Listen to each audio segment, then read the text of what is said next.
hospital and going through just a world of stuff. If on Brooke Wilbanks's Facebook page, you that have Facebook, and she usually gives an update every day on her daughter, on Marley. But let's continue to remember her in our prayers. I would just like to see the Lord work a miracle in this situation, and it's going to take a miracle for her to recover. So let's just put our faith and trust in God that He'll have His will in this. Let's remember Brother Butch Parnell, Brother Tracy Newman. Then the baseball coach that is at Kossuth, Daniel Threadgill. Some of you will know him. Some of you may have heard of him. Is in his 40s, has cancer, and stage 4 cancer, I think, and just not looking real good right now for him. So let's remember him in our prayers. Also, then we have Christy Franks, and maybe you've got a prayer request that we need to remember this morning. Anyone else have a prayer request? Sister Wendy? All right, let's keep Sister Wendy in our prayers. She has surgery Wednesday. Special unspoken request here. Brother Hodem. Sister Mays passed away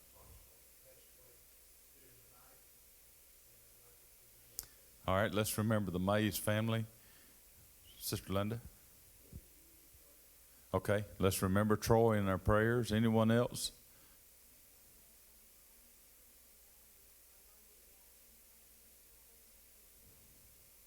This is your grandson? All right, let's remember this in our prayers. Also, my sister, when you said that, reminded me, my sister has been in the hospital a couple of times here lately, had a reaction to something, and she has got to go home. She's doing better, but continue to remember her. Anyone else have a request? I believe the Lord's faithful, and I believe He's able to heal and touch these knees, don't you? Nothing's too hard for God. And I just put our faith and trust in Him. Let's remember our church service this morning. It'll be what the Lord will have us to have, and I'm sure it will be. But let's go to the Lord in prayer. Let's ask Brother Hodem to lead us this morning.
These nice gentlemen and Joe will take up your Sunday school offering today. Told you before, they have a quota to meet each Sunday, so if they don't get what they want, they just keep coming. So we just well to give them what they need to get them out of here.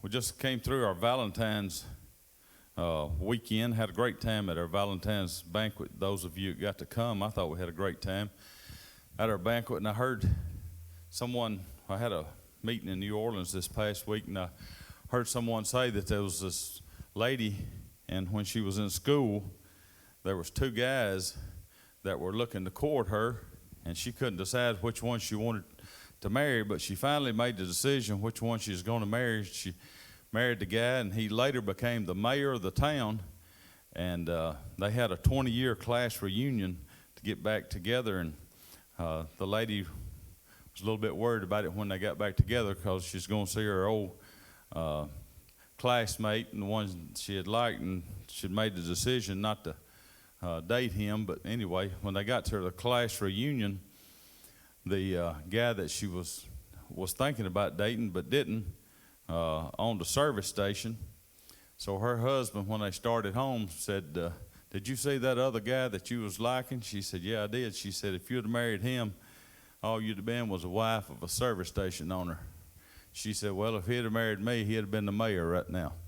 So that kind of fixed that, didn't it? We were, as I said, we were in, happy birthday, Marcy. This is her 30th birthday. Can y'all believe Marcy is 30 years old? She don't look a day over 30. And she's not. I told her last night, I said, I never did imagine when you were born that you'd be 30 years old. She said, why, you didn't think I was going to make it that long? I said, no, it wasn't that. I just couldn't imagine her ever being 30 years old. But today is her birthday, and I'm proud she's in for her birthday. We were in New Orleans this past week, and, excuse me, we had a couple of meetings, or pretty long meetings, and we got an opportunity to eat some good Cajun cooking. If you hadn't ever been down there, it's very good. But I thought that one night when we was coming back to the motel, we went about halfway up Bourbon Street. It was about 2 streets down from there where we were staying. And I thought when we were coming back up that street, I thought, now they think we're weird. And they think we're crazy. Them folks are crazy. I mean, they have went off the deep end. You can see their hairs every which way in the world, every color you can think of, every kind of design and shape you can think of. It's just crazy.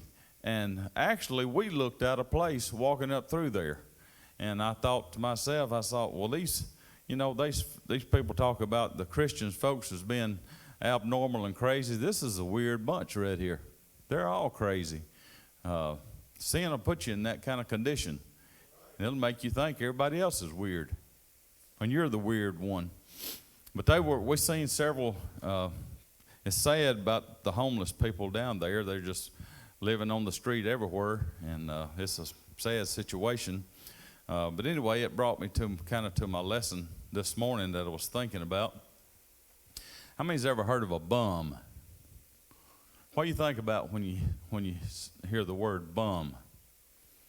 Just kind of a no good type somebody? That's kind of the way we use it in our English language. A bum, when you say somebody's a bum, you just kind of think they're just kind of lazy, no good, useless type person. Some of it for their own choices, and some of it not by their own choices. But well, I think of a hobo a lot of times when I think of a bum. I don't know if any of y'all ever wanted to hobo or not when you were growing up. Gene and I always wanted to jump on a train and hobo just a little bit. Did you ever think about that, Brother Hodem? Always wanted to. Me and Gene would talk about that, getting on a train and hoboing up to a hobo camp and eating pork and beans out of a can and sitting around the fire, and we talked it up in our head. And one night we come out here to practice. I think this was back when we were singing with the Heisman Quartet, and we were heading home. I was carrying him back by his house. He'd roll with me, and we got down here to the railroad tracks in West Corinth, and there was a train sitting there across the track. And I said, "Do you want to hop that thing?" I said, "We can hop on there, and we'll call Nell and Tammy after we get wherever it stops, and tell them to come pick us up." And I believe Gene would have for just a little bit. I don't know if he's just trying to get away from Nell or what the deal was, but a bum, we sometimes say we're bumming around. You ever heard anybody say that? What you doing? Well, I'm just kind of bumming around. Just means just kind of loafing, not doing anything. And then we started using it for, like, if we had a bad experience, somebody would say, "Well, how was your vacation?" Well, it was kind of a bummer, It was just kind of disappointing. And we use the word bum in several different ways. If you look up bum in a dictionary, it's part of the anatomy you're sitting on right now. That's actually what a bum is. But we use it in a lot of different ways. Sometimes we use it as useless. I've heard people say, "Well, I've got a bum knee," meaning their knee is about shot or it's out of place. Then we use it to, if you want to borrow some money. Sometimes somebody says, "Can I bum a couple dollars off of you?" We use it for borrowing purposes. We use bum and bummer in a lot of different ways. Most of the time it's in a negative way. Let's keep that word in our mind this morning, bum and bummer. And then I'm going to change subjects altogether and go a totally different route, but I do want you to keep that in mind because at some point we'll come back to that and hopefully tie that in. But let me skip to another subject altogether. In this, in the Bible days, the Israelites were farmers. They were tillers of the land.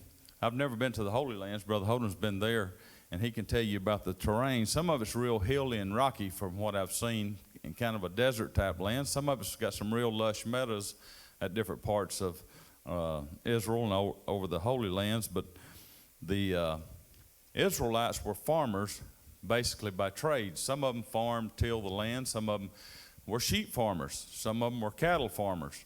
As you read through the Old Testament, you'll hear a lot of times that people are judged by the wealth, and they had so many cattle and so many head of sheep or whatever. But they farmed all kind of different ways. And even when Adam and Eve were in the garden, God placed him in the garden and said, take care of the garden. Nourish the garden, make sure it's taken care of. And I heard one time they said what happened to Adam in the garden. They said Eve ate him out of a house and home. And that's about the truth. But they were farmers, and when God kicked them out and expelled them from the garden, he said, the ground's going to be cursed, and you're going to have to earn your bread. If you eat it now, it's going to cost you some sweat and tears and some work. So you're going to have to till the ground. And then Adam and Eve had two sons, Cain and Abel. And the Bible says that Cain was a tiller of the ground, and Abel was a sheep keeper. He was a sheep herder or shepherd. And I won't go into all that detail, but I do want to talk to you a little bit about shepherds and sheep this morning. Probably our most memorable shepherd in the Bible would be David, probably. If I ask any of you, name a shepherd in the Bible, many of you would say David, because he was a shepherd and he kept sheep. Did you know Moses was also a sheep herder? He was a shepherd.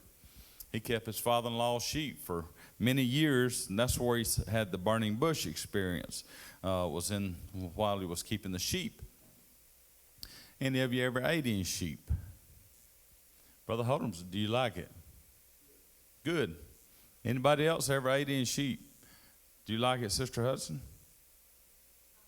It's okay. I've ate lamb chops, and I really like lamb chops. If any of y'all had ever ate them, you might try them sometime. You can pick them up at the grocery store. I don't care for a leg of lamb too well, but some parts of the sheep are real good. But they use sheep a lot of times for food in the Bible. They also used it to shear them also. So let's read some verses this morning that I want to get started with. And those are in John 10, and we'll start with verse 1.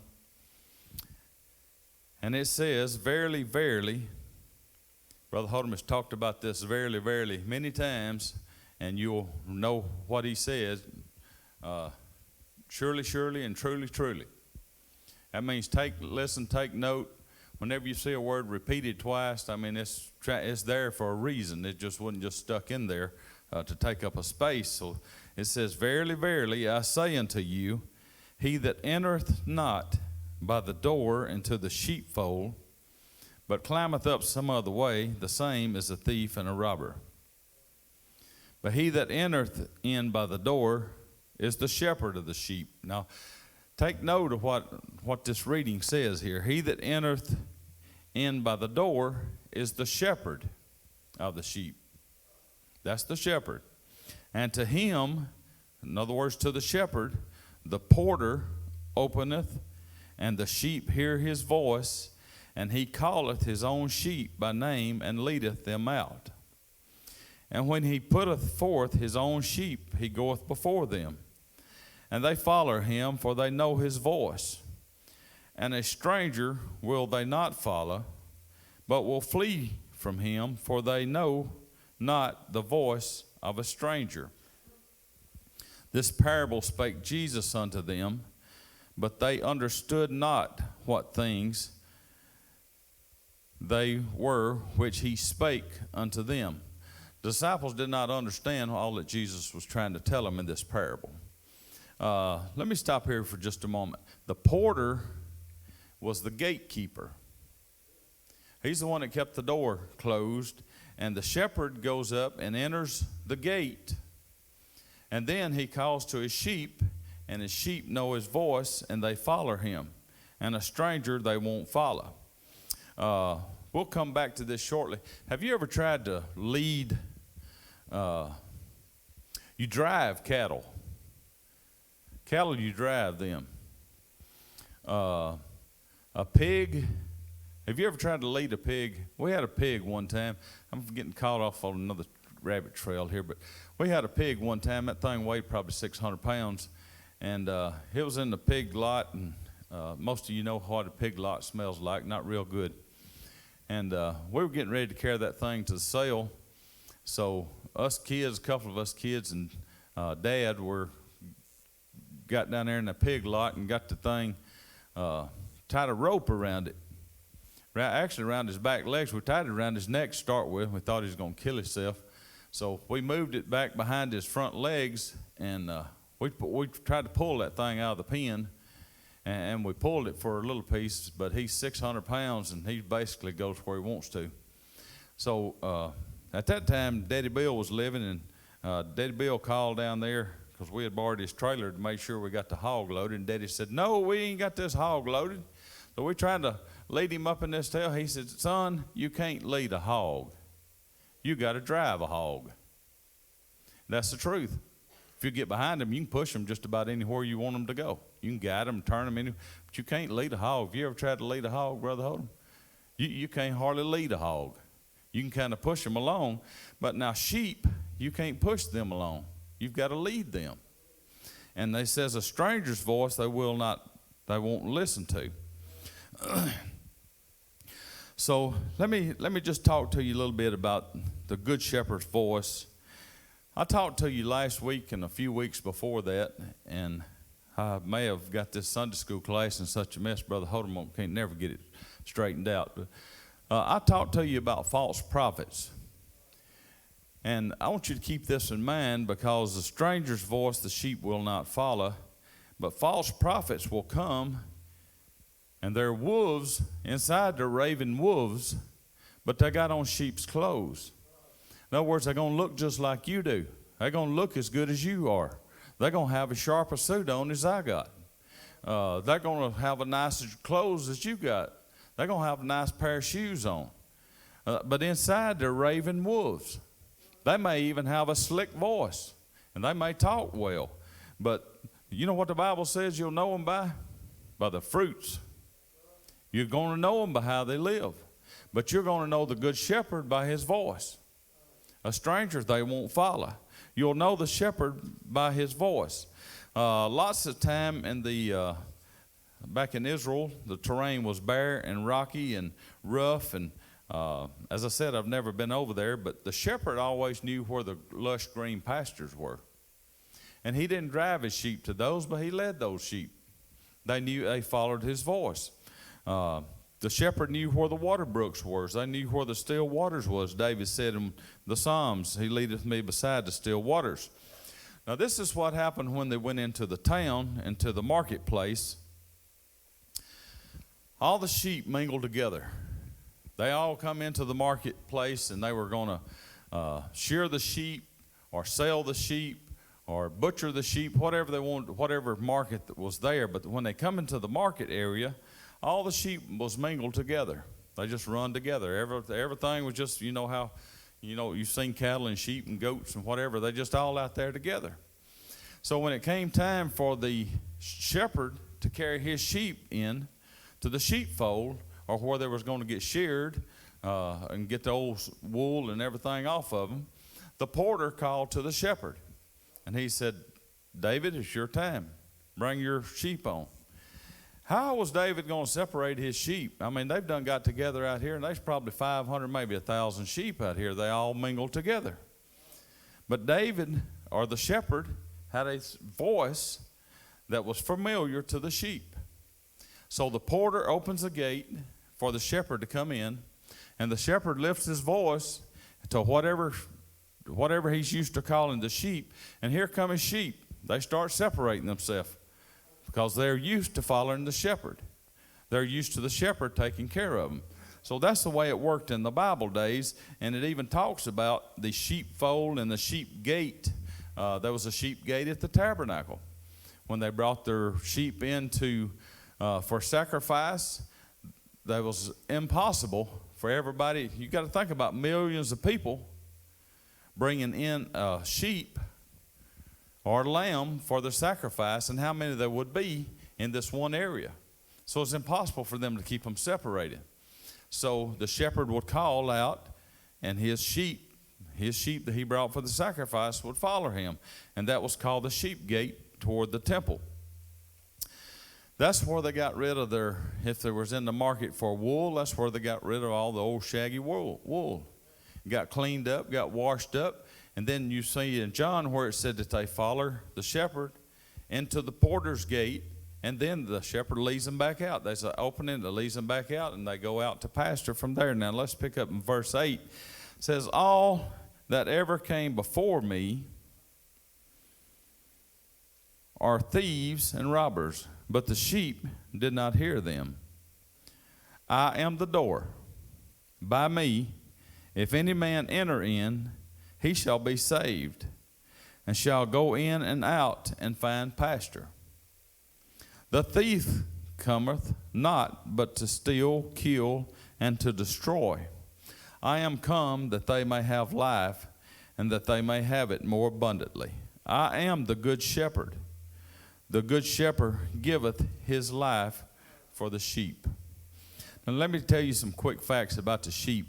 I'll have to move on from this pretty quick, but there's over 1 billion sheep in the world. 1 billion sheep. That's a lot of sheep. That's a lot of lamb chops. Some 900 different breeds. The female sheep is called anybody know? Ewe. That's called a ewe. The male sheep's called a ram, and of course the babies are lambs. 80% of the wool in the United States, or all over the world, 80% of the wool comes from Australia. They have got some big sheep herders and big sheep farms in Australia. 80% of it comes from there. Sheep have excellent memories, and they can remember a face or a voice better than any other animal. That's kind of surprised me. They have 4 stomach chambers. Similar to a cow, the cow I think has more than 4, but a sheep has 4 stomach chambers, and he does basically as a cow does. Eats the raw grass, swallows it down, chews it up, swallows it down, belches it back up, and sits there and chews the cud for a while. Just re-chews what he's done already ate, and then swallows it again, and that's what nourishes the sheep. The sheep are 100% dependent on the shepherd. 100% dependent on the shepherd, taking them to water and to safety and to food. And Jesus said, I am the good shepherd. My sheep know my voice, and a stranger they will not follow. Psalms 100 says, we are his people and the sheep of his pasture. Psalms 95, he is our God and the people of his pasture and the sheep of his hand. Now, how many remember what I started with this morning? Bum. Do y'all remember me talking about bums? No good, lazy, and rejects. About 2 or 3 weeks ago, Brother Larry Thrasher called me, and I don't remember where I was driving somewhere. And he said, what are you doing? I said, driving, just a normal small talk. He said, when you get time, look up bummer. I said, do what? He said, when you get time, look up bummer lamb. I didn't even know what he's saying. And I said, you're going to have to spell that. So he spelled it to me. And I said, I'll look that up when I get time. And the first thing I found out when I looked this up was a story about a bummer lamb. How many of you ever heard of a bummer lamb? Don't have a soul has ever heard of a bummer lamb. The first story I came up was on a little sheep that was called Joey. Not Joey Gilmore. But Joey was born to a ewe, not you. but born to a sheep, at the same time 2 other lambs were born. For some reason, the mother rejected the lamb. The owner of the sheep watched in horror from his back door as the mother ewe lamb turned Joey away and would not let him nurse. For some unknown reason, the sheep accepted the other 2, but rejected Joey, and he became what is known as a bummer lamb. The owner said, well, I'll give him overnight and see if his mother will take him. The next morning, the owner got up and looked out to the pasture only to find the mother had kicked the lamb aside. And this is a very good picture, Sister Connie, of what a bummer lamb looks like. The mother had kicked him and butted him to the side until the lamb had no strength left. No nourishment, no warmth. His head hung low, and his spirit was totally broken. He was shivering and cold, and now Joey, which is what we know as a bummer lamb, had very little chance of survival. These lambs, unless the shepherd intervenes, they never make it. They are called bummer lambs. The owner, which was the shepherd, was looking at this sight, could no longer take it anymore. So he put on his boots and out in the barnyard he went. And the slop and the mess and the nastiness, he scooped up the lamb in his arms and brought him back inside. He explained to his kids that this lamb recovers, it's because I rescued him. They prepared a bottle of warm milk and fed the lamb, and Joey slowly opened his eyes. The children huddled around him, but he was nasty and stinking. The owner wrapped him up in a blanket and took him to a bathtub and washed him in warm water and cleaned him up. And then he done what every good shepherd would do. He wrapped the little bummer lamb in his blanket so the little lamb could hear his heartbeat. Day after day, Joey, the bummer lamb, got stronger until each morning he would literally jump for joy to see his master or when he heard his master's voice. The owner nourished him and took care of him until one day Joey was big enough to return to the sheepfold. Keep in mind that Joey was still a bummer lamb, and it is very possible that the sheep would reject him. But now Joey has the will to live. Not only is his rejection not a problem, Joey now has the eye of the master on him. I don't know if that's doing anything to you or not, but this is putting me right there where Joey was. After a few minutes of encouragement, after being turned out to pasture, Joey rejoins the sheepfold. The bummer sheep never forgets the warmth and the heartbeat of the shepherd. He never forgets his voice. The owner said that now when he goes out to feed his sheep, he calls for them and they all come. But ahead of them all is Joey, the little bummer lamb. And he's jumping and bouncing for joy to see his master. Jesus gave the disciples this parable, and he even said verily, verily 2 different times, because he said the disciples they're not getting what I'm telling them here. They're not getting what I'm telling them.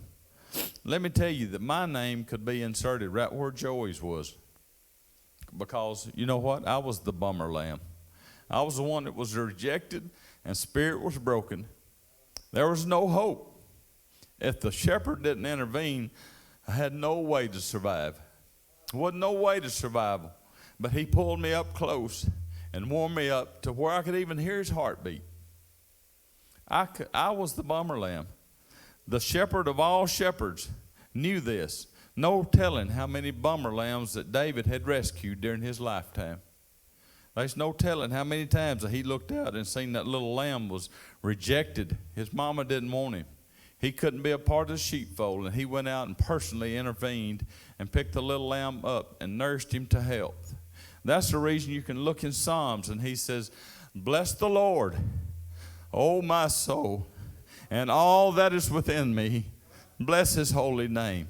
Now, I feel like that this morning, don't you? Bless the Lord, O my soul, and forget not all his benefits, who forgives all your iniquities, who heals all your diseases, who redeemeth thy life from destruction, who crowneth thee with loving kindness and tender mercies, who satisfies thy mouth with good things. This is David talking. So that thy youth is renewed like the eagles. For as the heaven is high above the earth, so great is his mercy that fear him. As far as the east is from the west, so far hath he removed our transgression. His mercy is from everlasting to everlasting. Bless the Lord, ye his angels. Bless the Lord, all ye hosts and his ministers. Bless the Lord, all his works in all places of his dominion. Bless the Lord, O my soul. That's from the shepherd. Jesus said the Son of Man didn't come to condemn the world, but he come to save that which was lost. And he said, how think you, if a man had 100 sheep, and 99 of them was in good shape, but that one sheep got out for some reason or another and went astray? How think you? Was it not necessary for the shepherd to go into the mountains and rescue and seek out that one that was lost? And when he brings him back, there's more rejoicing over that bummer lamb than there was the whole 99 that was still in the fold. It was because of the mercy of the shepherd. His compassions fail not. His mercies are renewed every morning. Love that song. It says, great is thy faithfulness. Great is thy faithfulness. Morning by morning, new mercies I see. All that I need, thy hand has provided. Great is thy faithfulness. Jesus was in the city, and there was a Pharisee that invited him to sit down and eat with him. You'll know this story. And as he went into the house to eat, there was a woman that came up. And the Bible said, I've never noticed this, but the Bible said that she had a box of ointment. I think he called it an alabaster box of ointment. And the Bible said that she stood behind him and started to weep. Now, I've never noticed this before. I'd always thought that she probably come in and fell down at his feet, but I believe the lady was in such a sinful condition that she didn't even feel worthy to face the master, the good shepherd. But he had come to save the world. This is the kind of folks he came for. And the Bible said that she was behind him, and she began to wash his feet with her tears and wipe them with her hair and anoint his feet with the ointment. And the Pharisee said, oh, you don't know this. If you'd have known this woman, you wouldn't have never allowed this to happen. Well, I can tell you something about her. You probably don't know this, Lord, but this is a rank sinner woman right here. You can't believe what the deeds that she has done.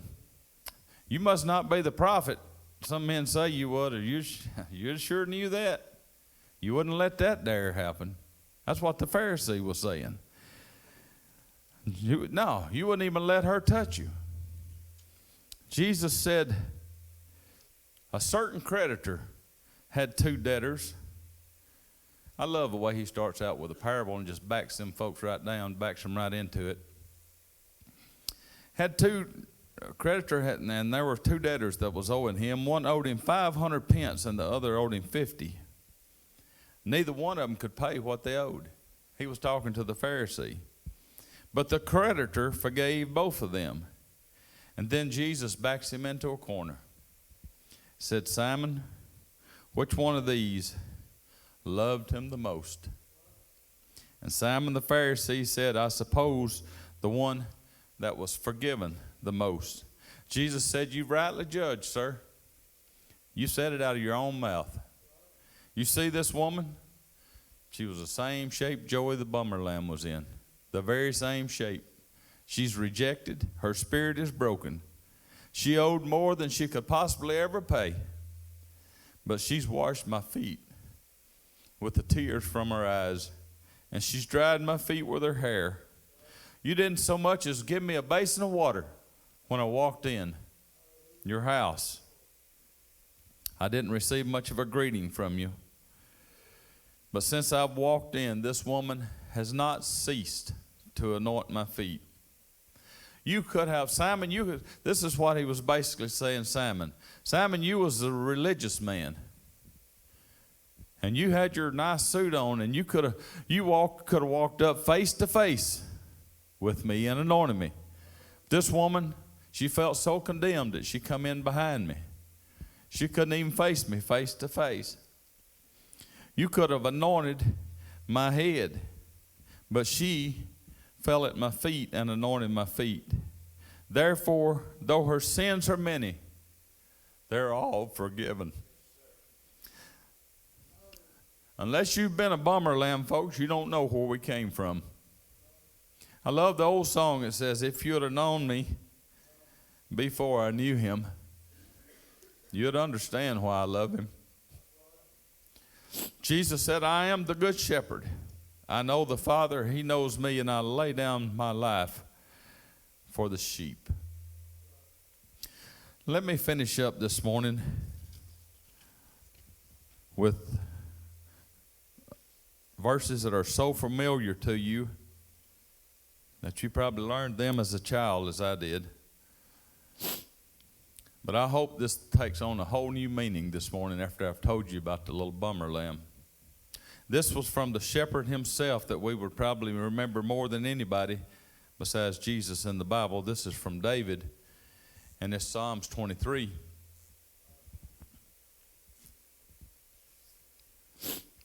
And he said, the Lord is my shepherd. I shall not want.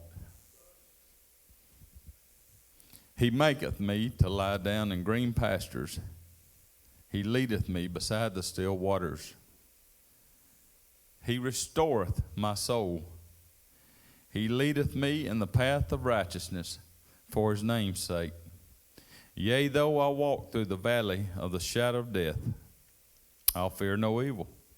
For thou art with me, thy rod and thy staff, they comfort me.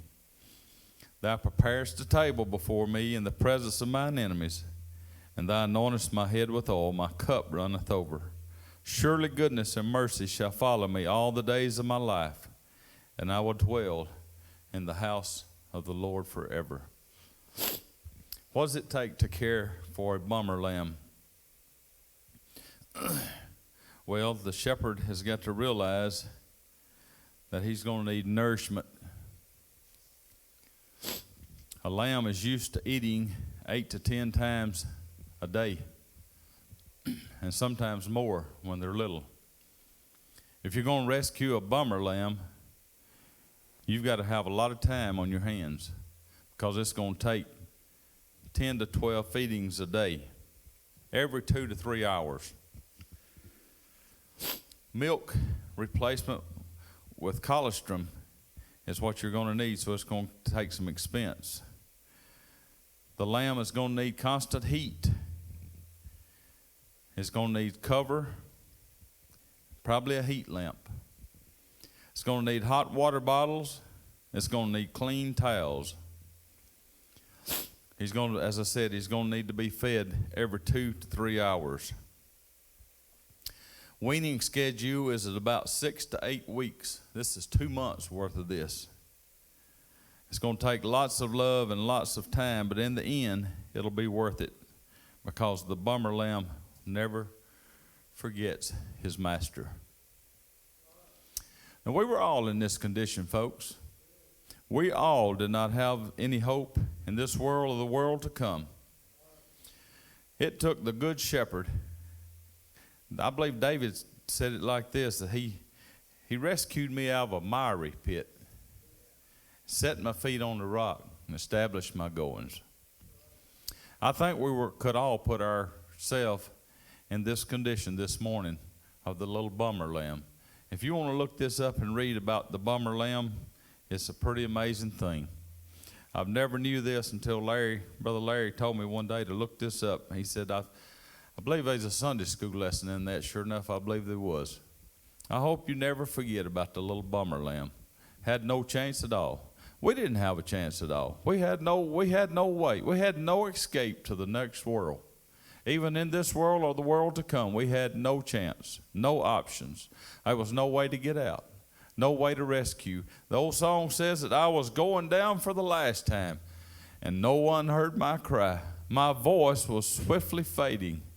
I was drifting with a tide, and then a hand from out of nowhere gently slipped into mine. I thank God that he found me just in time. Aren't you thankful for that this morning? Let's give the Lord a big hand.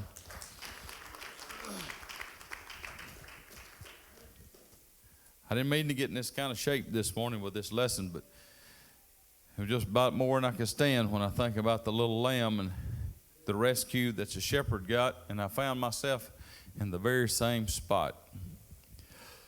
As I said, I'm glad to see Brother and Sister Hodem back with us today, and Brother Hodem will be preaching in our regular service this morning. That's the reason that he sat to the side.